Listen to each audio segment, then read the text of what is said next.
Welcome to Swiss Virtual. This episode is one of many helping you to get started flying with us and how to utilize our software. This video will cover our divert system. To check out any other videos in this series, simply go to our Get Started playlist on our YouTube channel. Enjoy the video.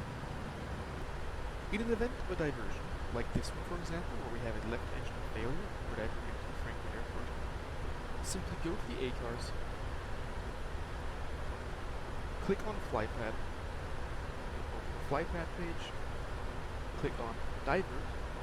Whenever you have the time for this, keep in mind you first secure the aircraft, fly correctly, then operate the divert function. Enter the ICAO code of the new destination airport, so in our case Frankfurt, and a very quick reason for diversion. In our case, left engine fire. Then click Divert.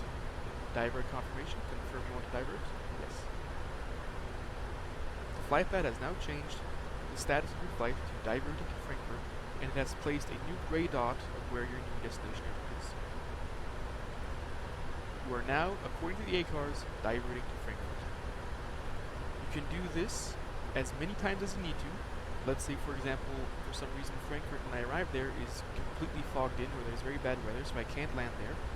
I have to divert in a second time to, let's say, Munich Airport. We do the same process again. Click divert, and the same. This time though we would mention left engine flyer plus diversion to Munich because Frankfurt was unavailable. You can put a lengthy explanation at the end once you submit your flight plan, which will be explained in another video. 200 minimums.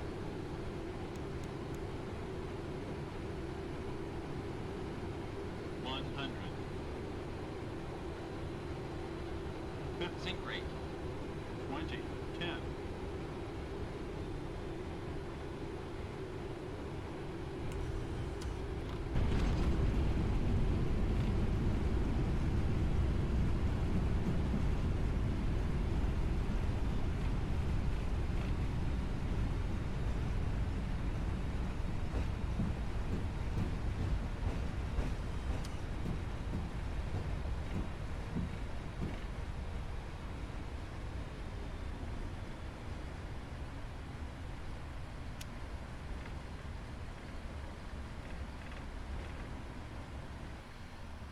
You are now fully ready to divert your flight with Swiss Virtual. In the next video we will explain how to submit a PIREP. We hope this video has helped you navigate our system and hope to see you soon in the simulator.